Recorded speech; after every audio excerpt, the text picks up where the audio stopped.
Namaste and welcome back to Waking Up with Mindful Surrender Yoga. My name is Nancy and I'm going to continue answering questions from the jar. This is a little exercise that I started about a year and a half ago in order to help me internalize and assimilate all the wonderful knowledge I've been gaining in my 25-year yoga practice, my 25-year studying of yoga, as well as all kinds of other resources, from philosophy to poetry to science. And amongst all those things, yoga is the thing that stands out the most for me as the practical. I don't even like to use the word spiritual, though it is all spiritual in a sense, because we are spirits here having a brief human experience rather than human beings having the odd spiritual one. So I do know that spirituality, the term spirituality, can have different connotations for everybody. So I try to stay away from it and use the term practical or human development in order to explain what basically I tend to talk about and write about. So anyway, I come here with the purpose of trying to assimilate all the knowledge I've learned through my practice and through my own studying. And this helps me to do it. I have to test myself within a 10-minute time frame, impromptu, very imperfectly done, with the sole purpose of seeing what comes out, both for your benefit as well as for mine, because I really want to know if I'm assimilating this in the best possible way. So that being said, I take a question from the jar and I try to answer it within 10 minutes. And I want to stress that it's not done perfectly. I am not a perfect answerer of these questions because I am not a teacher. I am a student and learner like most of you are. And I consider myself a lifelong learner in many, many ways. So anyway, I'm going to proceed to answer the question and do my best to answer the question. I have a 10-minute timer here that I tend to lose every time I start. So what I'll do is maybe take the question first from the jar to make sure that I can read it and that it's something that can be, that I haven't done already, because sometimes the questions get back in there. Okay, I'm going to press OK here and start my timer. I think it's starting. There we go. I'm going to take a deep breath so that it's the wiser part of me, the same wiser part that's in all of us, answering the question rather than my ego. My ego would just take us all on a long ride to nowhere.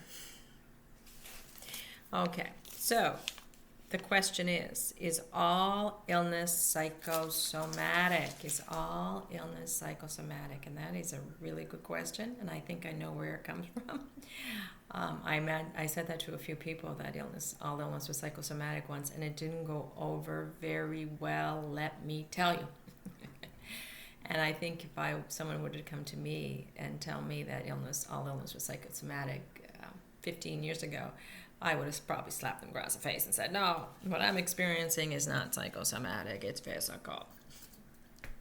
What does psychosomatic mean? Psychosomatic, it's basically meaning that the origin of illness, soma, is coming from the mind more so than from the body. It's not a physical ailment as much as it is a psychological one.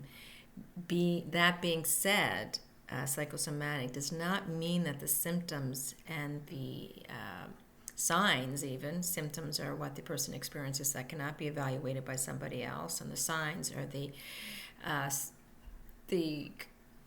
whatever's going on that can be observed and evaluated by somebody else. Signs are more objective than the symptoms are. It does not mean that these are not valid and they are not occurring in the body and the person's not experiencing physical pain or other physical symptoms or other signs. What it means is that the origin of the illness is in the mind rather than the body. So then, is all illness psychosomatic? I have learned, and I truly believe, and of course belief is just a mental construct all by itself, something the ego does, but I truly believe that yes, all illness is psychosomatic. The mind is what controls the body. And what part of the mind controls the body more than anything else? It is our beliefs, and our beliefs at the subconscious level rather than the conscious level that we are aware of on a daily basis or a moment-to-moment basis in our days. Is the subconscious mind. And that subconscious mind is where our core beliefs are stored. It is where our samskaras are stored. So I believe, and I can talk about my own personal experience for this reason, I believe my illness, which does have obvious signs to it and has an awful lot of symptoms that may not be so obvious to other people, but to me. But there are also signs that show that yes, the body is doing something, and I'm going to use the term abnormal with quotation marks because what is normal, right? So this body that I am in, this form, is doing something that is a bit abnormal, and it can be seen as the cause of the symptoms or signs that I'm experiencing in this body. I spent a great deal of my life with these symptoms, a lot more than I've spent with the obvious signs being noted by other individuals. In other words, I went a long time without any form of a diagnosis. I knew it a very long time ago that there was something physical to what I was experiencing. I was very suppressed and repressed, or I should say my past was very much suppressed and repressed inside me, as were all the samskaras, all the core beliefs, all the emotional energy that goes around those core beliefs, which create the samskaras, our suppressed and repressed impressions, mental impressions. I had that so suppressed inside me. I had no intention of dealing with it. I did not want to. So I was relying heavily on the physical symptoms and focusing my attention, this beautiful awareness that we all have within us, on that small segment of form that seemed to be misbehaving in terms that society may or may not recognize.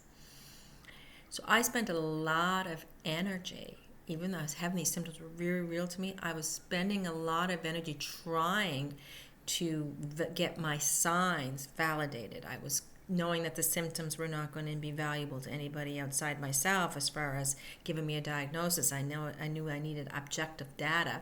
So I was always trying to capture my signs. I was trying to capture my blood pressure recordings, for example.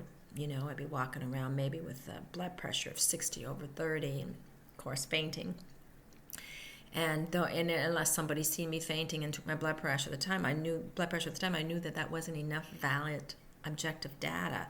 So I went around capturing and recording my blood pressure recordings, my pulse recordings. They'd go anywhere from 30 to 200. Over 220, that's all my monitor would register, and then back down to 30 again, and again, that could be one of the reasons why I was fainting.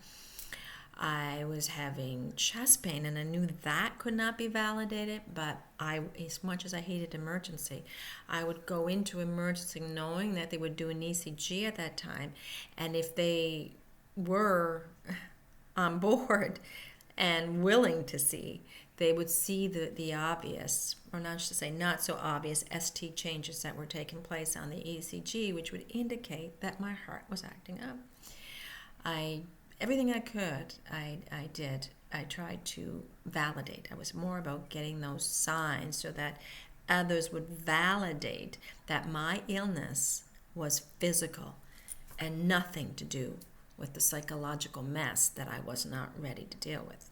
If they told me it was psychological or sent me home and said, and I've had people tell me this, that what I was experiencing was merely a result of depression or merely a result of attention seeking even, I've gotten that one, and other things that did not go with what I knew was going on in my body, I felt tremendous shame, and I would back away from these situations and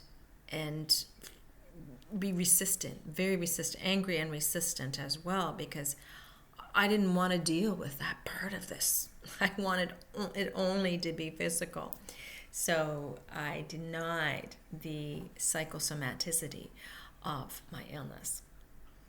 And it wasn't until I was ready to go inside and deal with the psychological components that were actually Now I see a cause of this, a black samskara, for example, in the heart chakra. And yeah, you can call that woo-woo if you're not, or woo-woo if you want to, but I can tell you right now it's not. When I was ready to go in and do the inner work of cleaning up the mess, my physical symptoms continued. The signs became actually more prevalent to others. I've had family members, because I knew at the beginning this was a familial condition, and I had family members to come or become quite ill and need heart attacks and whatnot, and that kind of validated, though it didn't validate it for me, but it validated to the community that yes, there was something going on in my family, whether or not I got diagnosed or not.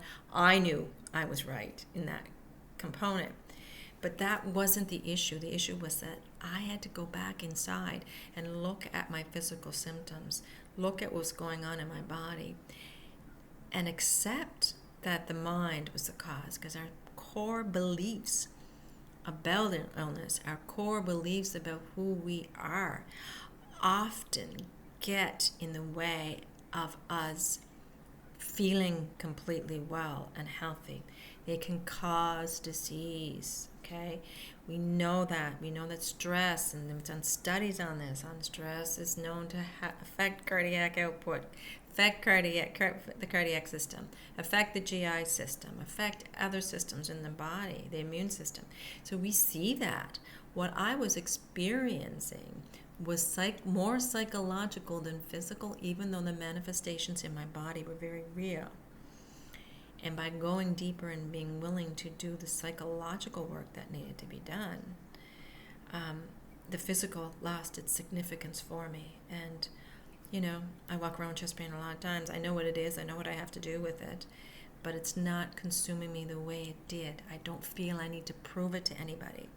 I don't feel so resistant to the psychological component of this disease. So it is the mind and what happened during my childhood that led to this disease. A severe stress reaction that I carried throughout my life, leading to high levels of adrenaline and cortisol in the body, which then would affect the cardiac system for sure.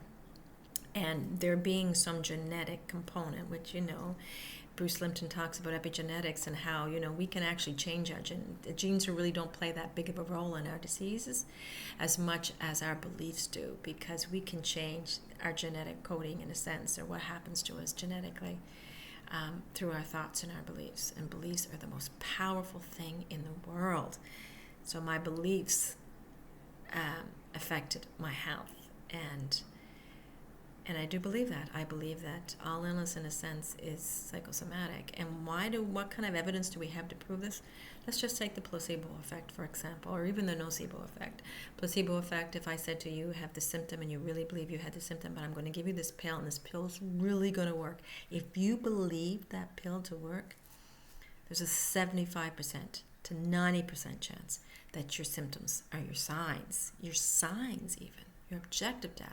Objective, what you're giving, people can see going on in your body, will go away. The nocebo effect is if I tell you, okay, because you were in that room with the toxins, you're going to develop this or this disease. You're likely to develop that or that disease if you truly believe that to be the case. So our belief is paramount. So when we talk about is all illness psychosomatic, I would say yes, because our beliefs are very real to us.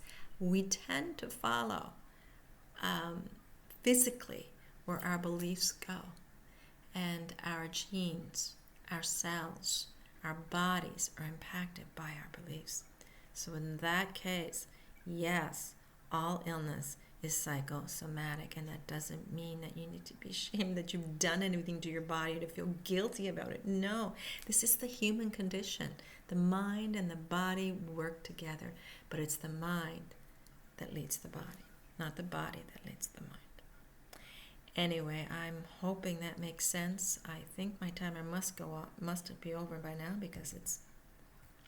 Oh, there we go. Okay, thank you so much for joining, and I hope to see you again soon. Have a wonderful day. Namaste.